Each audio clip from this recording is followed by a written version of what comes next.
किसी भी competitive exam के 1 वीक पहले बहुत ज़्यादा क्रूशियल होता है ना, उस 1 वीक में आप एक ऐसा बिल्डअप ले सकते हैं जिससे आपको एग्ज़ाम वाले दिन कॉन्फिडेंस हो और ये भी कर सकते हैं कि भई वो पूरा वीक ऐसे ही चला गया और आप लोग का एग्ज़ाम वाले दिन ऐसा लगे यार मैंने कुछ भी नहीं किया, लास्ट मोमेंट तक भी कुछ भी नहीं किया। तो ये जो बिल्डअप होता है ये कॉन्फिडेंस देता है। कॉम्पिटिटिव एग्ज़ाम में कॉन्फिडेंस बहुत मैटर करता है। कई बार आपने कितने साल पढ़ा है, कितना पढ़ा है, वो भी उतना मैटर नहीं करता है। But the positive state of mind during the exam helps you a lot in competitive exam, right? ये चीज मानते हो आप लोग? तो वो एक बिल्डअप आपको कैसे लेना है in last 1 week of JEE Main preparation, वो मैं यहाँ पे बताने वाला हूँ। सबसे पहली चीज, आपको अपने हर एक चैप्टर के जो मेन फॉर्मूले हैं, इनफैक्ट सारे फॉर्मूले अपने अपने फॉर्मूला रिवीजन सेशन में करे हुए हैं। तो आपने अगर एक फॉर्मूला शीट बना रखी है तो अच्छी बात है। आप अपनी बनाई हुई, खुद की बनाई हुई फॉर्मूला शीट को गो थ्रू करते रहो, है ना? हर एक चैप्टर को आपको इसमें कवर करना है। और आपने अगर नहीं बनाई है तो क्लास 11th का और क्लास 12th का 2 वीडियोस अपन ने करे थे। दोनों की लिंक डिस्क्रिप्शन में आपको मिल जाएगी। पूरा सेशन ज़रूर देखना क्योंकि उसमें किस तरह का ट्रेंड अभी चल रहा है, किस पे ज़्यादा क्वेश्चन आ रहा है, कौन सा फॉर्मूले पे पहले क्वेश्चन आया करते थे, सब डिस्कस किया है। उसको 2x पे भी देख सकते हैं, वरना आप लोग पीडीएफ उसको डाउनलोड करके समय भी बचा सकते हैं, है ना? एक तो ये करना ही करना है आपको, क्योंकि फॉर्मूला बेस्ड जेईई मेन में क्वेश्चंस काफ़ी आ जाते हैं ना। वैसे तो कंसेप्ट बेस्ड होता है बट फॉर्मूला भी पता है तो एक बार आप लोग रिवीजन पॉइंट ऑफ व्यू से उस चीज को ले सकते हो। सेकंड, एक चीज जरूर करना, एक यूनिट वाइज रिवीजन जरूर कर लेना। जैसे जो बड़े बड़े चंक्स है, मैकेनिक्स, इलेक्ट्रोस्टैटिक्स, मैग्नेटिज्म, ऑप्टिक्स। अब हो सकता है आपका ऑप्टिक्स वीक हो सकता है आपका मॉडर्न फिजिक्स वाला पार्ट ही वीक हो, थर्मल फिजिक्स बहुत सारे बच्चों का वीक ही है। थर्मल फिजिक्स का ट्रेंड भी थोड़ा सा चेंज हुआ है कि पिछले 3 सालों में तो लास्ट ईयर तो और कम क्वेश्चन आए थे बट इस साल फिर से ज्यादा क्वेश्चन आने लग गए, है ना?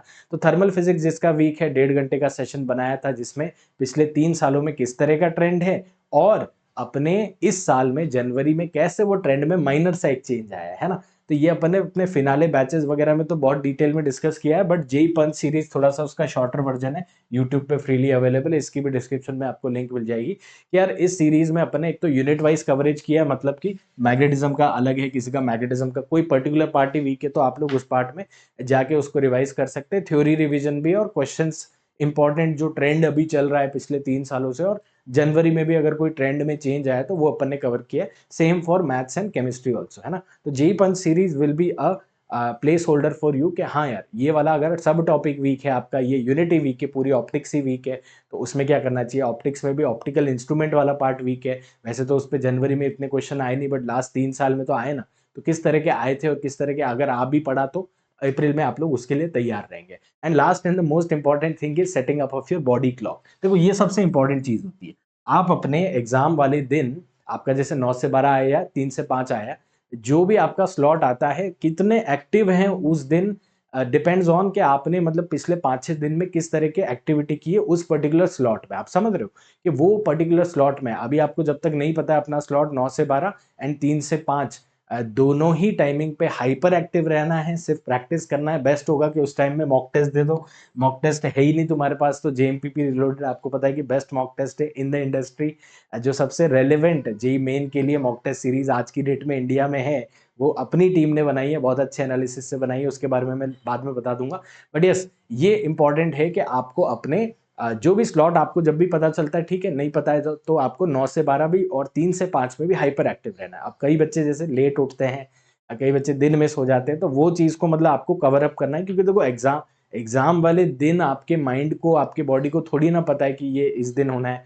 तो आपकी बॉडी को, आपकी माइंड को भी, बॉडी क्लॉक को भी एडजस्ट करना पड़ता है, और वो लास्ट 7 दिन में करना बहुत जरूरी होता है। मतलब आप अगर कई कई कई हफ्तों से कर रहे हो अच्छी बात है, बट लास्ट 1 वीक में तो करना ही पड़ता है। तो वो उस स्लॉट टाइमिंग के हिसाब से आप अपने मॉक टेस्ट देना। अब लास्ट वीक में एटलीस्ट 4-5 मॉक टेस्ट तो दे ही देना, है ना? मतलब एटलीस्ट 5 मॉक टेस्ट आपको लास्ट वीक में देने ही चाहिए उस बिल्डअप को मेंटेन करने के लिए, ताकि एग्जाम वाले दिन आप कॉन्फिडेंट रहेंगे। एग्जाम वाले दिन जेई मेन में कॉन्फिडेंट रहेंगे तो वैसे ही नंबर आएंगे यार। जब कॉन्फिडेंट होते हैं तो 100 के बजाय 120 आते हैं। जब कॉन्फिडेंस अंदर जाता है तो 100 आने वाले बच्चे की भी 80 ही आते हैं। ये बात आपको अच्छे से पता है, राइट बच्चों? तो यार जो भी चीजें मैंने यहाँ पे बताई है उन सब की लिंक आपको डिस्क्रिप्शन के अलावा अपनी जेई वन ऐप पे भी फ्री कोर्सेज वाले सेगमेंट में फॉर्मूला शीट मिल जाएगी।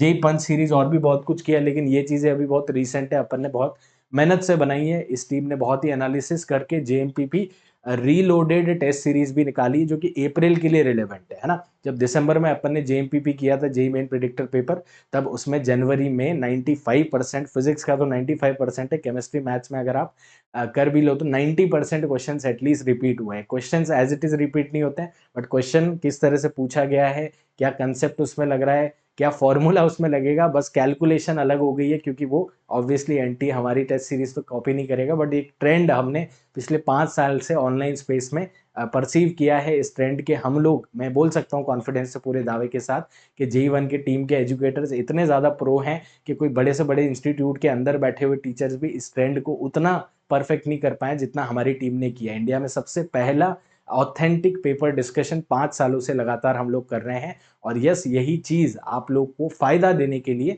जेएमपीपी रीलोडेड सीरीज में हमने दे दी है, बहुत फेयर प्राइस पे भी, तो उस चीज़ को आप ले भी सकते हैं। मॉक टेस्ट बेसिकली आपके पास नहीं है तो जेएमपीपी रिलोडेड ले सकते हैं, मॉक टेस्ट ऑलरेडी है। तो अपने बिल्डअप वाले फेज में अगले 7 दिनों में एटलीस्ट 5 मॉक टेस्ट तो देना। 5 में कह रहा हूँ, एटलीस्ट 2-3 तो आप लोग कम कर ही देते हो, तो आप लोग 4 तो दे ही देना, 3 तो दे ही देना, जितने हो सके मॉक टेस्ट दे दो। 9 से 12, 3 से 5, 3 से 6, जितने स्लॉट में दे सकते हो बेस्ट है ना बच्चा। तो ये आपका ओवरऑल प्लान है एक वीक का। एंड हमारी टीम की तरफ से आप सभी को बहुत बहुत बहुत बहुत विशेष कि आप बहुत अच्छे से अपना एग्जाम करें। पॉजिटिव स्टेट ऑफ माइंड में रहना बहुत ज़रूरी है बच्चों एग्जाम के पहले कुछ दिन में, ताकि आप पॉजिटिविटी एमिट कर पाएँ, और पॉजिटिविटी से कई गुना आपके नंबर बढ़ जाते हैं, नेगेटिविटी से नंबर कम हो जाते हैं। तो इस चीज़ को ध्यान में रखते हुए आप अपना एग्जाम देंगे, वीक को बेहतरीन बनाएंगे तो एग्जाम वाला दिन और भी बेहतरीन बनेगा। All the best, love you all, take care.